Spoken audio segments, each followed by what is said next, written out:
खेवड़ा सुई गैस की रहायशी कॉलोनी के पास सुई गैस की लाइन लीक होने से आग भड़क उठी। खेवड़ा सुई गैस के अकाम की अदम दिलचस्पी। रेस्क्यू 1122 के अकाम ने सुई गैस चकवाल के आला अफसरान को फ़ोन करके सुई गैस की सप्लाई बंद करवाई। रेस्क्यू 1122 ने आग पर काबू पा लिया। किसी किस्म का कोई जानी नुकसान नहीं हुआ। कैमरा मैन मोहम्मद फ़हीम के साथ मुदस्सर मलक, रोज़नामा औसाफ, खेवड़ा। खेवड़ा सुई गैस की रहायशी कॉलोनी के पास सुई गैस की लाइन लीक होने से आग भड़क उठी। किसी किस्म का कोई जानी नुकसान नहीं हुआ।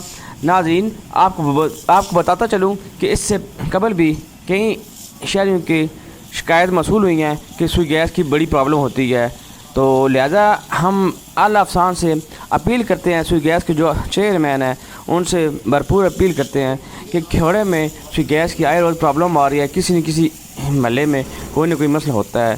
तो काइंडली ये जो है ना मसला हल करने के लिए शहरियों के साथ भरपूर ताउन किया जाए और खेवड़ा सुई गैस का जो स्टाफ है उनको भी कहा जाए कि शहरियों के साथ मुकम्मल ताउन करें।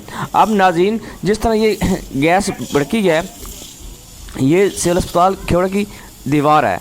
दीवार की जो बुनियादें हैं उसमें से आग के शोले निकल रहे थे। तो अब ये नाज़रीन, अब दीवार के बाहर की तरफ जो है मुख्तलिफ स्टॉल लगे हुए हैं, दुकानदार हज़रात बैठे होते हैं और अंदर रहायशी कॉलोनी है। अल्लाह न करे ये आग ज़्यादा फैलती तो किसी किस्म का कोई बड़ा हादसा पेश आ सकता था।